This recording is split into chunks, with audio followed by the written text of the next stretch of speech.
When did you discover your purpose? Discover or admit it to yourself. That's yeah. Totally speak on that. Speak on that. So I'm a singer and songwriter. I've known from as early as I can remember that that's the thing that I'm supposed to be doing. Like my earliest memories are standing on the chair under the like the overhead sort of lamplight type thing and singing, well, attempting to sing Whitney Houston's "I Have Nothing." That am I right? I know. But I can see it so vividly. Like that's what I used to do. I used to write songs when I was in nursery. Like I remember all this. Yeah, I'm not saying they were good songs, but I used to write them. And my whole life, like, there's just this thing that just draws me to music. Like I just get excited. I'll hear a track and automatically come up with my own like melodies or lyrics, or I'll have to pull over if I'm driving and record something into my phone. And that's not because I want the fame or any of the stuff that comes with it. There's just something that comes alive when I'm in the presence of music. Even when I'm listening to people, I'm like, oh, did you hear that harmony though? Did it move you? Even the way I'm behaving right now, I'm getting quite geeky about it. But what I'm getting at is I've always known that this is my thing. And then obviously as you grow up, unfortunately, society, fortunately or unfortunately, wants to like people. Sorry, I won't hit you. Basically, you try to fit into a box so that things make sense, so that life makes sense. You have to do this, you have to be this, you have to go there, then this happens, then this happens, then this happens. If you go, if you take any other path, then it's uncomfortable and people try to sort of like look at you sideways and you get the questions and all of that, which can make you, doubt what you're really supposed to be doing and then just kind of fall in line with this like status quo or, get into the rat race or whatever. And so I kept repeating this pattern. Like I went to uni, which was brilliant, it was great, I loved it. I'd get into a full-time role, then after about 6 months, if not less, become really uncomfortable because I knew that's not where I was supposed to be. And then I'd be like, right, I'm gonna follow my dreams, I'm gonna do what I'm supposed to be doing. And I'd leave that job.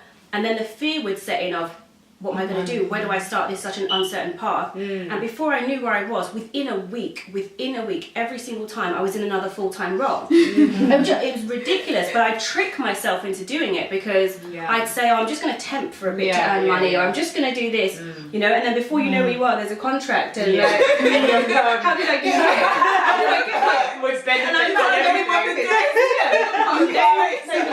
going to do dental, do you know what I mean? And then I'd get uncomfortable again. I was like, right, I have to leave, and I'd leave. And then about a week later, I'd be doing work experience somewhere in a related field. This feels creative, so maybe I could channel the love of music. No. And then I read this book called The Artist's Way, and it flagged something called being a shadow artist, which is where you work in an environment that is kind of, near what you want to do, but you're not doing the actual thing. You're kind of just watching it from quite close up. And I thought that would satisfy me, but it didn't. And so I think it's 2.5, coming up to 3 years ago now, where I finally decided, stop repeating this pattern. Like, it can't be everyone else. It's you. Sanity. Stop taking on like a full-time role and thinking things are going to be different. And so I stopped full-time work. I was like, I'm not doing this. And I just focused on pursuing my purpose. And it was the hardest decision, but the easiest decision at the same time, because I've never felt more free. It's like similar to yours to an extent. So I've always been into acting, performing. I've always had that in me. And I settled after uni doing a whole internship abroad. I just wanted to go to New York. And didn't we all? And like the pressure of getting a good job when you finish uni.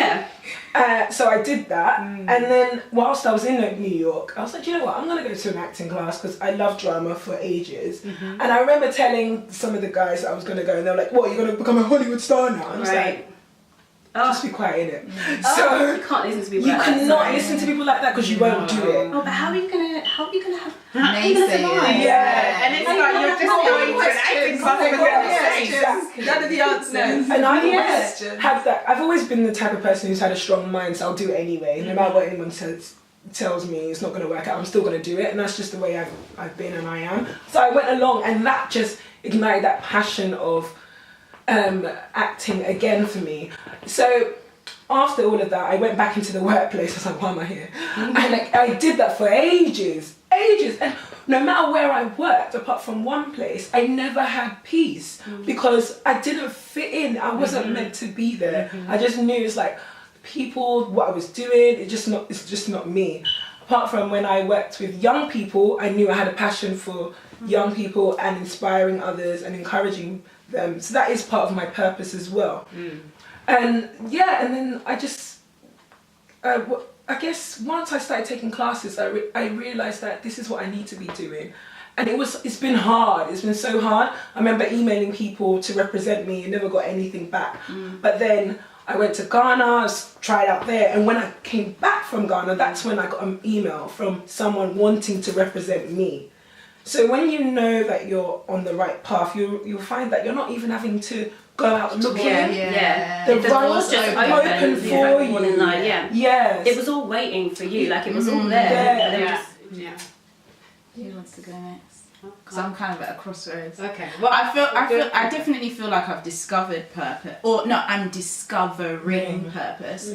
But I'm at the stage where purpose for me could be so big and so divergent. Is that the word? Like it's like you can have qualities, skills that reveal to you what your purpose is, and you have the doors opening. Like I have so many doors, even though I delayed and tarried with so many things like law school and everything, doors just started flying open. But there's also a stage where your purpose can seem scary. It's like, actually, yes, I think that this is where I'm meant to be going, but I'm having a bit of a Jonah moment where I'm like, really, Lord? Like, is this really what you want me to do? Or the skills that I believe relate to my purpose are so vast, or not so vast, I'm not trying to big myself up, but they can fit in so many different places. So right now, I'm in a place where I know God has revealed to me simple things about my purpose. Like, this is what I want you to do. This is what I want you to do. But the thing is so generic. I'm not even going to say it on camera, but it's so generic. It's not like you're a doctor or you're a lawyer or you're a speaker or anything like that. Like, even, you know that picture that we've got of us? So I made this picture of us. It was at Viv's birthday one year, and it's all of us, including Becky. And I put everybody's like thing in the word next to them. And when I got round to mine, I was like, Lord, what's mine? Because I know I'm in the legal field, but I know I also, you know, I serve in ministry in various different ways. I was like, what's mine? And the word just came, speaker. And it's like, yeah, it's just my mouth. It's my mouth. I know my mouth is definitely a big part of my It definitely is. It must be.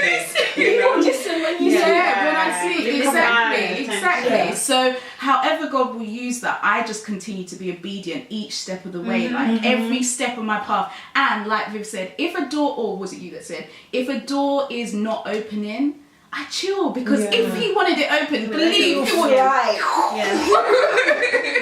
So I just sit still. Just to touch on that, because I feel like there are other people who are perhaps in a similar situation, and with me growing up, again, it's not to like big yourself up or anything. When you find that you're very good or you're talented in so many different areas, it feels, even though it's a massive blessing, it can feel like the biggest weight on your. It feels like a curse. And I used to get so frustrated. Like, why can't I just like one thing or be good at this one thing? Because you appear disorganized or that you can't make a decision. Jack of all trades and master of none. And I was thinking the other day, it's a brilliant thing to have so many skills, right? And I just think, go through life, focus on, if you can, like one thing at a time, or perhaps that skill is useful for this point in time. And then later on, this skill is going to be useful.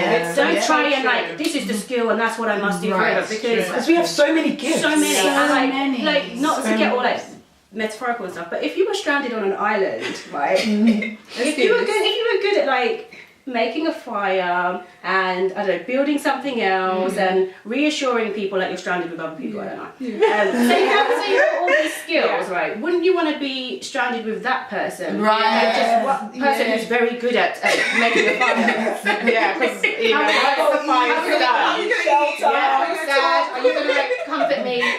Like, are you funny? no. Do you know what I mean? No. So, Exactly. So I think the whole jack of all trades thing gets kind of a bad rap, when actually it's a brilliant. It's a brilliant thing. So yeah. Explore. Well, I think with me, I guess I'm more on the cheeky camp in the fact that I didn't know what my purpose was early on, and I guess I'm still discovering it and kind of the extent of it. Because like when I was younger, I just wanted to do sport and I wanted to be an Olympian. And that's more. Well, not that I was very academic as well, but I guess when it got to like university stage, I just really enjoyed business. And I just really enjoyed the concepts of business. I didn't know what I was going to do with it, but that's what I wanted to do. And I love to travel, so I thought I would tie both of those in and do international business. And I thought one day I'm going to own my own international business, so that it made sense. And I think as I went through university, because they're pumping out, you know, be investment bankers or go into accountancy or, you know, go into, you know, management consultancy and all these corporate things. And I remember in my final year, I went to my my tutor, who was actually the head of the business school, and I said to her, I don't think I want to do this corporate thing. And she's like, huh? Like, well, what do you want to do? And I was like, you know, I don't know. I really don't know, but I just know that I just don't aspire to that. And at the time, I was really just speaking from my heart, and so I didn't know really what I was saying, but it was just a feeling that I just don't want to be in these large corporations. And so then during my second year, I studied abroad and stuff, and I was like, I need to travel and I need to do something that allows me to do that. But then when I was in New York with Nix after finishing uni, of course, who came to visit. It was then that I'm like, well, I stumbled on my business idea, which is tights. Sheer chemistry, tights for women of all shades of brown, just because I couldn't find the product while I was out there. But then it was like more about, because I've always liked people. I used to work in HR. I've always liked people. I've always liked young people, graduates. And so it's kind of like empowering young women to feel confident in their own skin. I guess all through the process, even the whole sports thing has really taught me so much about business, because it's I guess an analogy of like, you know, there's those days when you don't want to go to training. There's these days when, you know, your coach is saying, you know, right, like 3, 2, 1, go, and you have to sprint for your life. And it's trying to find that energy and that motivation when you don't want to, when you need to give it 110% and you've got nothing left and you have to keep on going and you have to run through the finish line. And it's those important things that you learn on the track, which you think, oh, well, what's that got to do with anything, that really keep me going to this day. Because I think had I not been an athlete, I don't know where I would be. I do not know where I would be. So the discipline of it. And just the endurance as well. Because, you know, when you start off on a season, you're not running good times. You're not, you know, you're not even lean. You're not eating right and stuff. And so it's a process of refining your craft and getting to where you need to be. And I guess that's the whole concept of business. Like I'm still not where I need to be, but you have to be slow and steady and gradual in your development. So I still haven't, my whole purpose hasn't really unveiled itself to me. I know that I want to empower women. I know that I want to celebrate women of color and celebrate diversity, but I don't know exactly where that's going to lead me. That's what makes life so exciting. Because we're still on that journey. I have not got my birthday yet. It's coming. It's my global. My global glow. My Golden Yeah. But it's just like, it's exciting. Yeah. I don't think you're supposed to be able to see it all. No. Because like, you wouldn't appreciate all the steps that you have to take to get there. And also you don't leave any room for like a miracle. If you can do it all yourself, then it's boring. Then do it all yourself then. Yeah. Do you know what I mean? And I think the word purpose sometimes can seem very overwhelming because you know people talk about like what's your purpose and sometimes you're like I don't know. I actually don't know. So I think it's about, you know, doing what really sets your heart on fire right now. Because right now, chemistry really sets my heart on fire. I'm so passionate. This is what I want to do. But not to say that I'm going to change my mind in a year, but it will take me somewhere else. And then it will be something else that really I'm passionate about and then I'm going to go hard for. So I think the word purpose sometimes can be very static and fixed and like you're always going to be that one thing and have to stick in that box. But I think in reality, purpose is like a road. It's like a sentence. For me, like it's similar to what Tal said before about relationship and a sentence. Like I said, I'm not going to reveal what was said to me, but it's just a sentence about what my life will communicate to others. It's not so much about you're going to be this and you're going to do it this time, but it's like this is what your life is going to communicate to people. I think that's the end of our video. Oh, this is so much fun, man! You enjoyed it? Yeah. So, thanks so much for watching, guys. I'll definitely invite the ladies back again for another video. Please do. Yes, I shall. Don't forget to subscribe, to also comment. Feel free to put any suggestions in terms of a video that you like me to discuss on Talk With Me.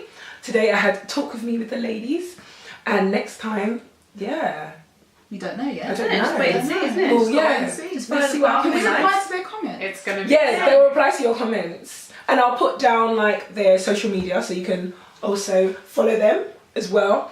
And please remember to subscribe, give me a thumbs up, and also comment and share this video for others to watch and see. And have a lovely day. Bye. Bye.